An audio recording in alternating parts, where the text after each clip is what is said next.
ואמר עוד לבאר רעת העצל ביאור ציורים מה שיקרה ויוולד לעינינו יום יום. On est toujours dans la Hatzlut qui est décrite par le Tesharim, la paresse. Il amène un pasuk dans Mishlei. Al sede ish atzel avarti ve'al kerem adam hasar lev. Je suis passé à côté d'un champ d'un homme paresseux, dit Shlomo HaMelech. Ve'al kerem adam hasar lev. Et à côté, al c'est pas sûr, c'est à côté. Al kerem, à côté d'une vigne. Adam hasar lev, d'un homme. Là, il n'y a plus le terme de paresse. Il y a un autre terme. Hasar lev. Hasar lev, ça veut dire qu'il lui manque le cœur. Alors il est mort. Alors, Makavana, il manque le cœur. Ça veut dire qu'il prête pas attention à ses affaires. On va voir exactement ce que ça veut dire. Bien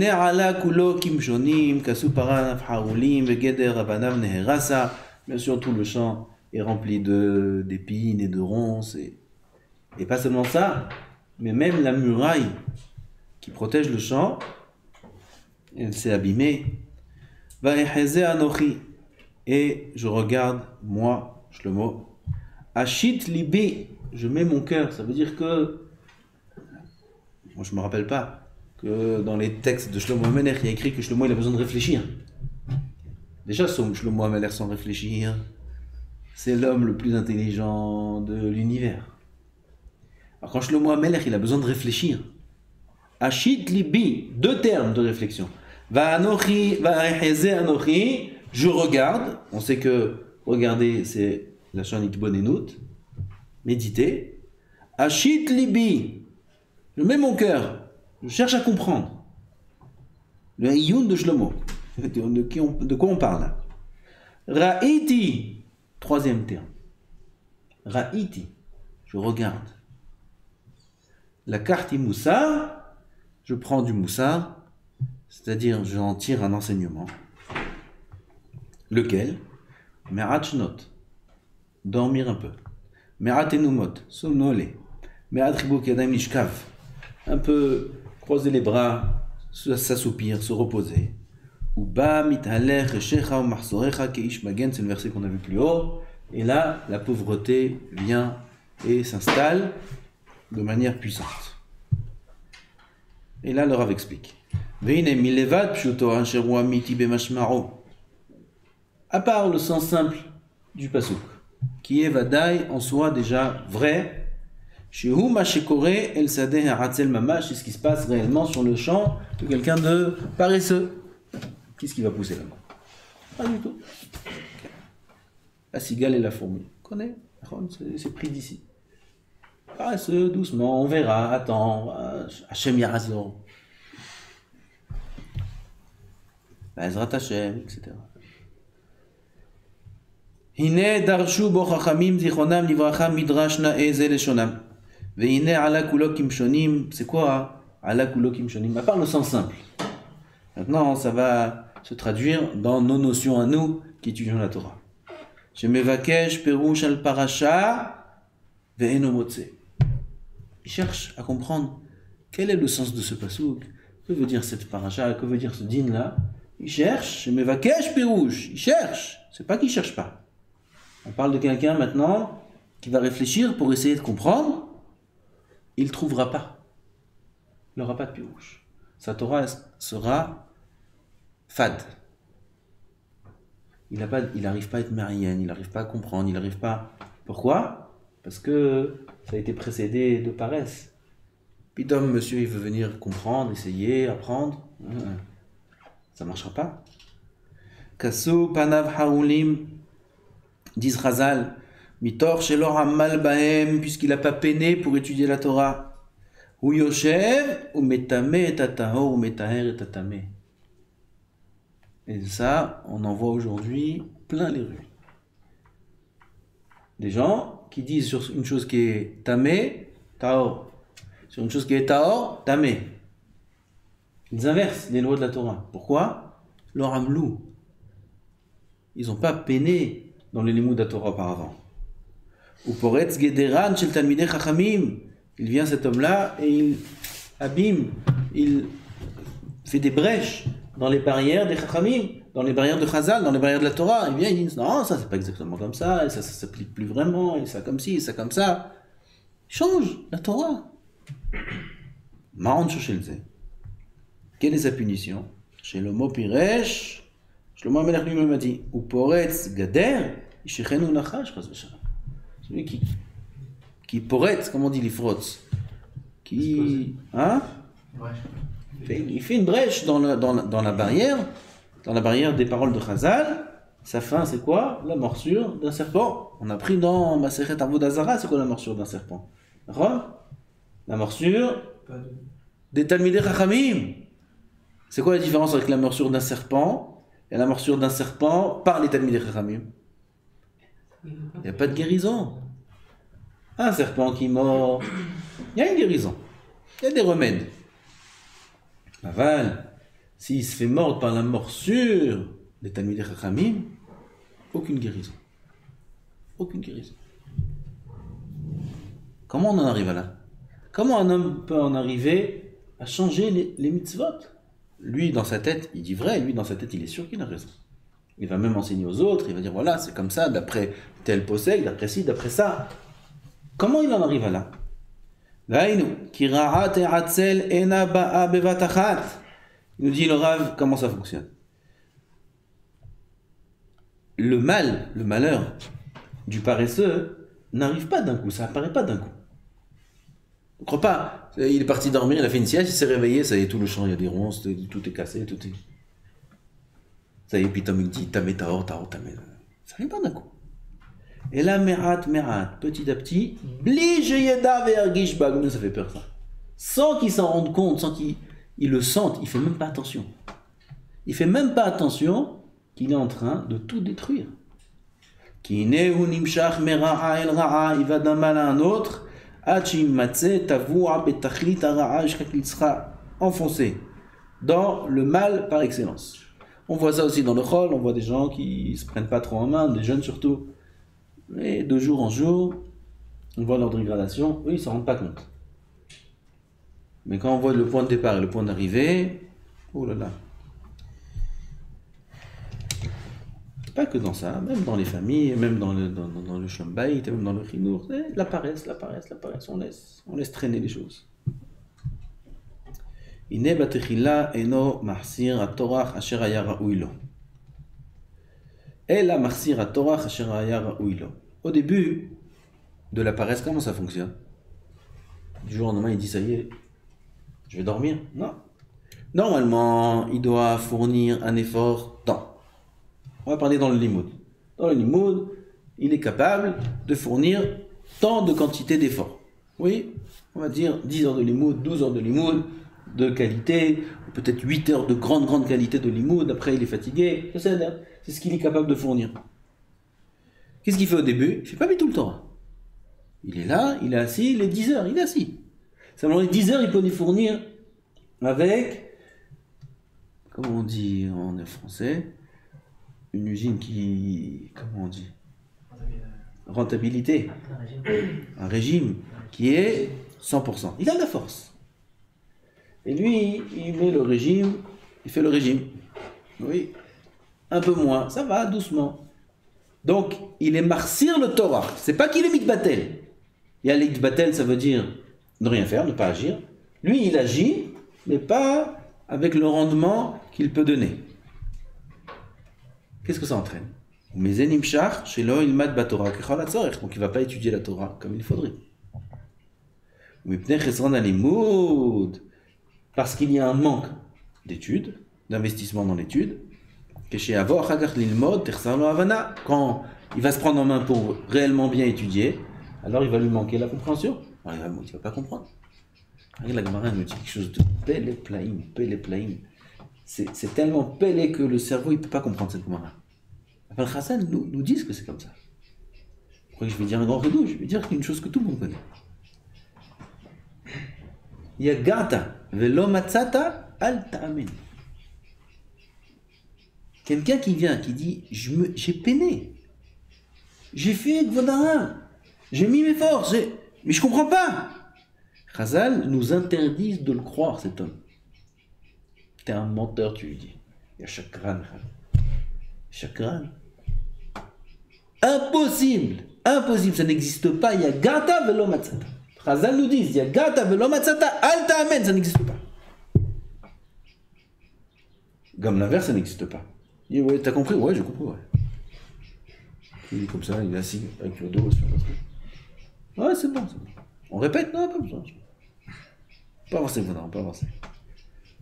Tu vois, il n'y a pas des guillards ici. Il a pas sué, tu vois pas son front. T'as vu des veines là sortir, t'as vu quelque chose? T'as rien vu. Et là, comme ça, détente. C'est bon. Gam, Chazal te disent, je suis un menteur. C'est chakran, c'est gamke. Matzata, velo yagata, gam al ta'amin. Ça, c'est faux. Une chose est vraie, yagata ou matzata ta'amin. Si un homme a peiné et il a compris, ça c'est émet.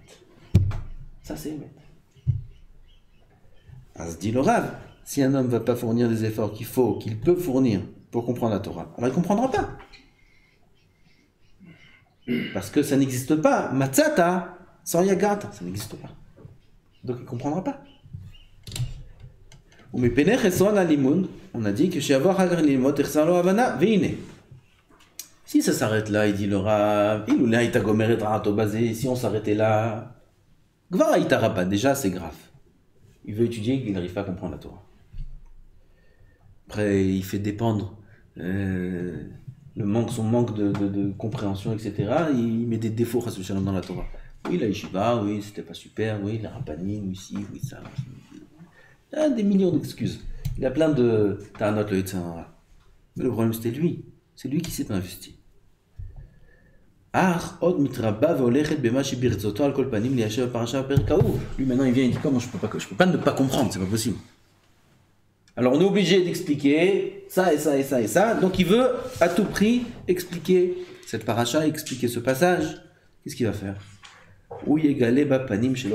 Les gens qui savent pas faire du ayun, alors ils vont te faire des pirushim nisim beniflaot. Comme les otiyot de la Torah. Otiyot, même Samer Shebaluchot, Benes Ayomdim. À quoi le Nes? Il te dit un pérouche, c'est un Nes ce pérouche là. Je sais pas comment il fait rentrer ce pérouche dedans. C'est bel et plein. Parce que c'est facile de dire des pérouchim comme ça. Vous savez, plus on fait des pilpoulim, et plus c'est facile.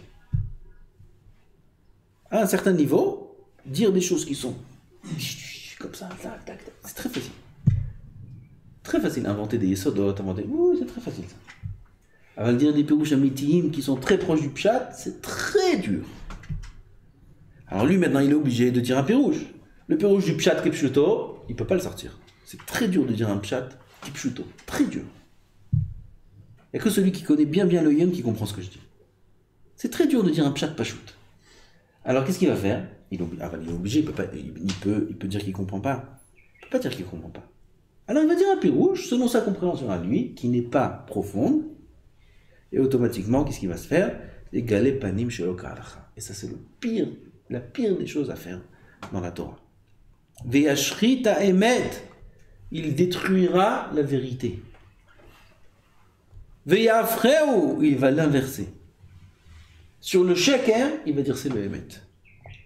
Ve'ya'avor ala takanot, alors là, il va transgresser les interdits des rabbanan. Ve'yifrot et agdarim, il va faire des brèches dans toutes les barrières que la Torah a mis. Vesofo, kelaya, kemishpat, kol poretz, gader, sa fin, et chas v'shalom. Amar Shlomo, va'echeze anochi ashit libi, itbonanti, explique le Rav. J'ai réfléchi à la davar hazeh, vera'iti godel hara, shebo, on parle de Shlomo HaMelech.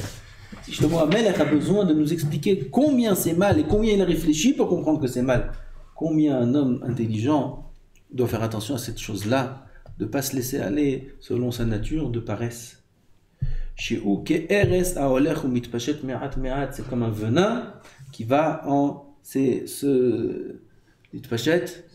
s'étendre doucement, son effet n'est reconnaissable que à la mort. Une fois qu'il est mort, misken, il est out, il est en dehors de la yeshiva, il est en dehors de... Voilà, ça y est, maintenant on se rend compte de la gravité de ce venin.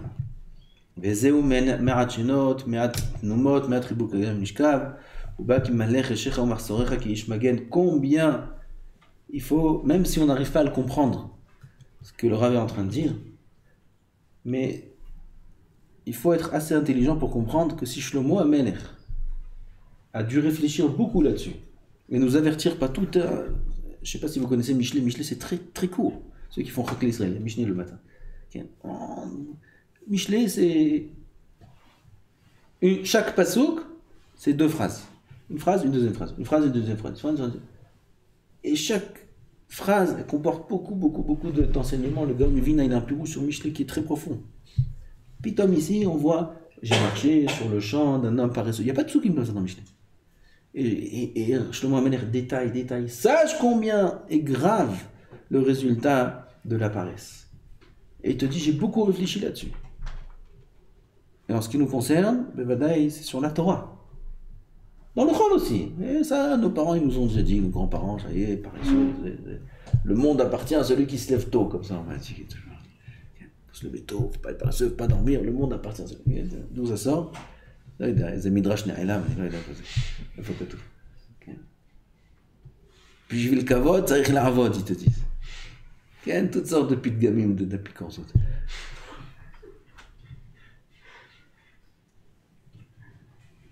Et en fait, ça y est kavod. Il faut du kavod. Il faut sauver du kavod. Et tu dis, je vais le kavod, ça y est la avod. Je vais le kavod, ça y est l'ivroch, ma kavod.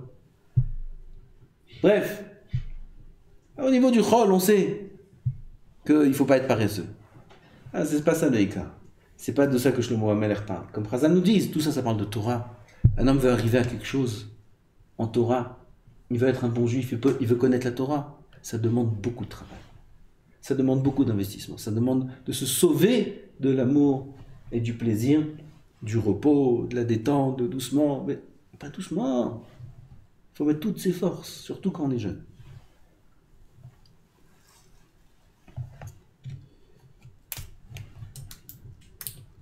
Le problème, et c'est écrit peut-être dans la suite, en tout cas dans d'autres sfarim, qu'à partir d'un certain âge, c'est irréversible.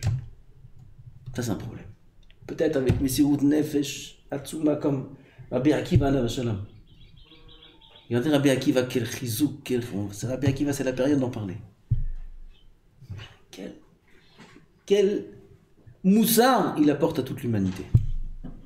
À 40 ans, Amma Haaretz, Rabbi Akiva était Amma Haaretz. Il ne connaissait rien de Torah. Rien. Et il vient avec 24 000 élèves. Allez, Shalom. 24 000 élèves. Où il y a une yeshiva de 24 000 élèves? Où? C'est quoi cette yeshiva-là qu'il a fait Rabbi Akiva? Où dans l'histoire il y a une yeshiva de 24 000 élèves? Tu vas à Mir, tu ne comprends plus où tu habites. Il y a combien? 3 000, 4 000. Il y en a qui disent 5 000, je ne sais pas s'il y a 5 000. 5 000 élèves. On dirait que c'est une ville.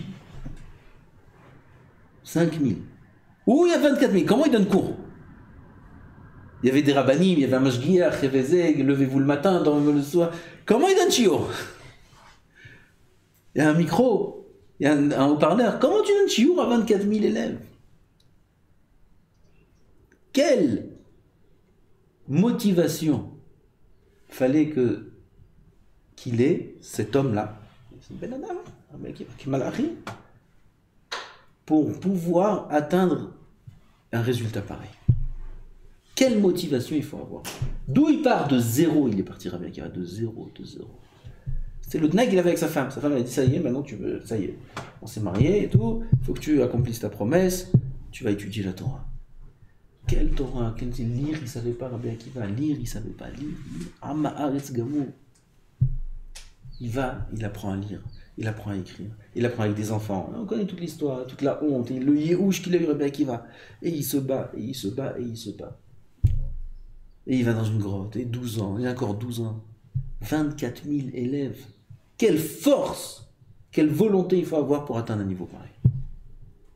Rabbi Akiva, c'est une preuve pour tout celui qui vient rentrer dans le chemin du Limoud à Torah, qu'on peut y arriver. qu'on peut y arriver. Parce que la Gemara parle de tout son passé. Pourquoi tu parles de tout son passé? Parle de son présent, parle de sa réussite, parle des élèves de Rabbi Akiva, Shimon Bar Yochai, Rabbi Aza, et tous les tzadikim. Tu dis Rabbi Akiva était à Haaretz, Rabbi Akiva il voulait mordre les Talmidei Chachamim, Rabbi Akiva, c'est pas la Shonara ça. C'est la Shonara sur Rabbi Akiva ça. On n'a pas le droit de parler en plus du passé d'un homme. Une des avérotes, l'autonomie shitamito, on a Dvarim Salav d'Oraïta, d'aller voir un Baal Tshuva, de lui dire ah, te rappelles hein, quand on allait là-bas. Et lui il entend ça, maintenant il a fait Tshuva, et ça lui fait mal. Qu'est-ce que tu me rappelles des choses pareilles? Qu'est-ce que tu me rappelles des avérotes? C'est Issour Lav d'Oraïta. De rappeler à quelqu'un les actions qu'il faisait. Lav d'Oraïta. Et la Gemara elle nous dit à toi, à Israël, Rabbi Akiva, vous savez ce qu'il faisait avant? Vous savez comment il parlait? Il veut mordre les Talmidei Chachamim. Ah, comme ça, tu parles du passé du tzaddik. Ah, Maaretz, il était ça, il était ça. Et la Vada, ici, Chazal nous raconte tout ça. C'est parce qu'il y a un grand enseignement pour tout Am Israël. Regarde Rabbi Akiva, qu'est-ce qu'il était. Regarde d'où il vient. Regarde ce qu'il est devenu. En regardant l'eau qui a fait un trou dans la pierre, si c'est comme ça, on peut y arriver, on va y arriver.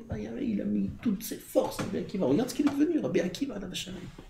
Dorosh Kitrati, à tel point que Moshe Rabbeinu a dit, Ali a dit, Atanoten ta Torah. Moshe Rabbeinu, il a dit, Hachem, par moi, tu donnes la Torah, c'est lui qui doit donner la Torah. Moshe Rabbeinu, il a eu Khalijuddin de Rabbi Akiva.